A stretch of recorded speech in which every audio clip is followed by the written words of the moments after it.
Les malheurs de Sophie par la comtesse de Ségur. Chapitre 1. La poupée de cire. Ma bonne, dit un jour Sophie en accourant dans sa chambre. Venez vite ouvrir une caisse que papa m'a envoyée de Paris. Je crois que c'est une poupée de cire, car il m'en a promis une. Où est la caisse? Dans l'antichambre. Venez vite, ma bonne, je vous en supplie. La bonne posa son ouvrage et suivit Sophie dans l'antichambre. Une caisse de bois était placée sur une chaise. La bonne l'ouvrit. Sophie aperçut la tête blonde et frisée d'une jolie poupée de cire. Elle poussa un cri de joie et voulut saisir la poupée qui était encore couverte d'un papier d'emballage. « Prenez garde, Sophie, ne tirez pas encore, vous allez tout casser. La poupée tient par des cordons. »«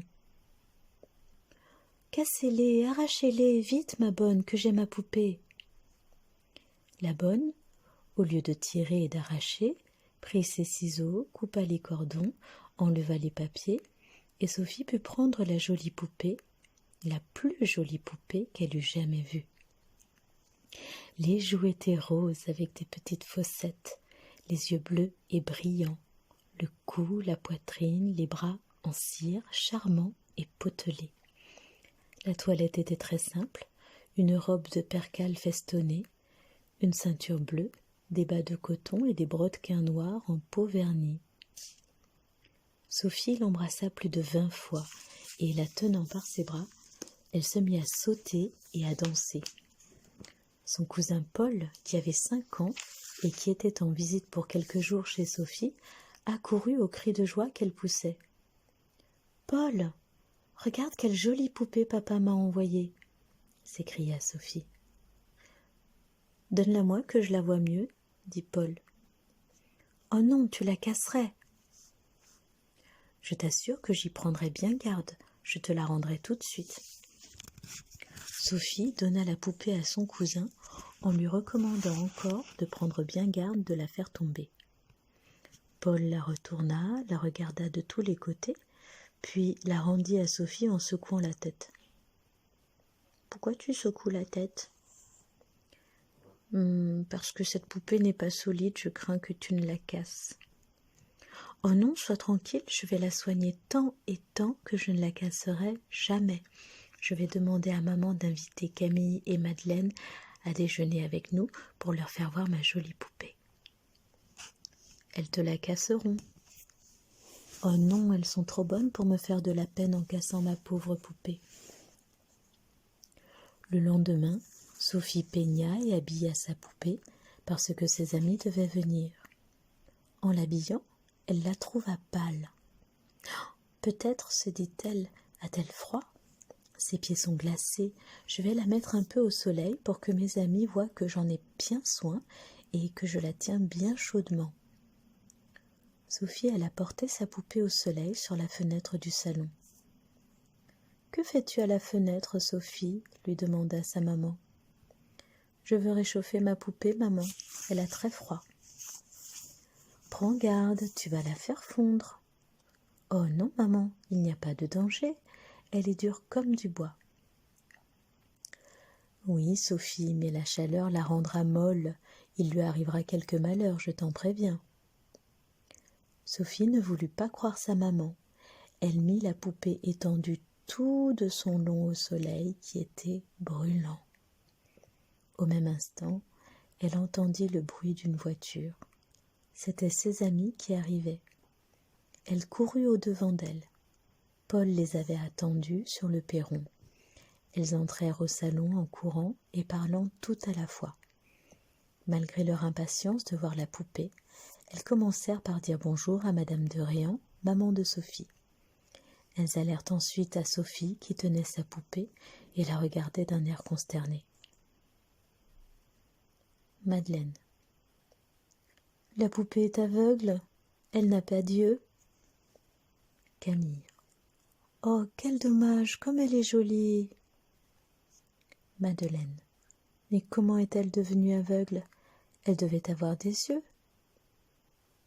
Sophie ne disait rien, elle regardait sa poupée et pleurait. Madame de Réan. Je t'avais dit, Sophie, qu'il arriverait malheur à ta poupée si tu t'obstinais à la mettre au soleil. Heureusement que la figure et les bras n'ont pas eu le temps de fondre. Voyons, ne pleure pas. Je suis très habile médecin, je pourrais peut-être lui rendre ses yeux. C'est impossible, maman, ils n'y sont plus.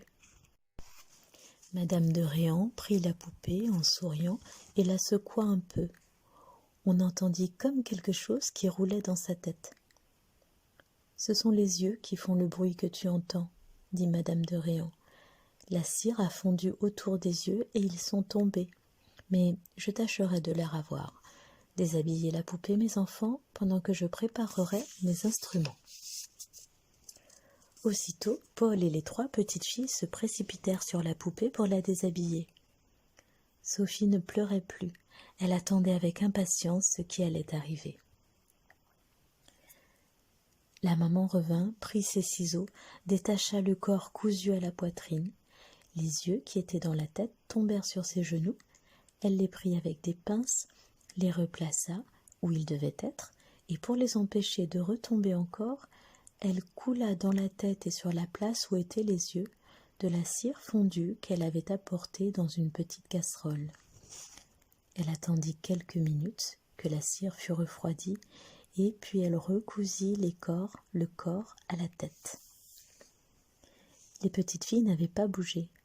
Sophie regardait avec crainte toutes ces opérations. Elle avait peur que ce ne fût pas bien, mais quand elle vit sa poupée raccommodée et aussi jolie qu'auparavant, elle sauta au cou de sa maman et l'embrassa 10 fois. « Merci, ma chère maman, disait-elle, merci, une autre fois je vous écouterai, bien sûr. » On rhabilla bien vite la poupée, on l'assit sur un petit fauteuil et on l'emmena promener en triomphe en chantant « Vive maman, de baisers je la mange, vive maman, elle est notre bonne ange. » La poupée vécut très longtemps, bien soignée, bien aimée, mais petit à petit elle perdit ses charmes. Voici comment. Un jour, Sophie pensa qu'il était bon de laver les poupées puisqu'on lavait les enfants. Elle prit de l'eau, une éponge, du savon et se mit à débarbouiller sa poupée. Elle la débarbouilla si bien qu'elle lui enleva toutes ses couleurs. Les joues et les lèvres devinrent pâles, comme si elle était malade, et restèrent toujours sans couleur. Sophie pleura, mais la poupée resta pâle. Un autre jour, Sophie pensa qu'il fallait lui friser les cheveux. Elle lui mit donc des papillotes. Elle les passa au fer chaud pour que les cheveux fussent mieux frisés. Quand elle lui ôta ses papillotes, les cheveux restèrent dedans. Le fer était trop chaud. Sophie avait brûlé les cheveux de sa poupée, qui était chauve. Sophie pleura, mais la poupée resta chauve. Un autre jour encore, Sophie, qui s'occupait beaucoup de l'éducation de sa poupée, voulut lui apprendre à faire des tours de force. Elle la suspendit par les bras à une ficelle. La poupée, qui ne tenait pas bien, tomba et se cassa un bras. La maman essaya de la raccommoder, mais comme il manquait un morceau, il fallut chauffer beaucoup la cire et le bras resta plus court que l'autre. Sophie pleura, mais le bras resta plus court. Une autre fois, Sophie songea qu'un bain de pieds serait très utile à sa poupée puisque les grandes personnes en prenaient. Elle versa de l'eau bouillante dans un petit seau et plongea les pieds de la poupée. Et quand elle la retira, les pieds s'étaient fondus et étaient restés dans le seau.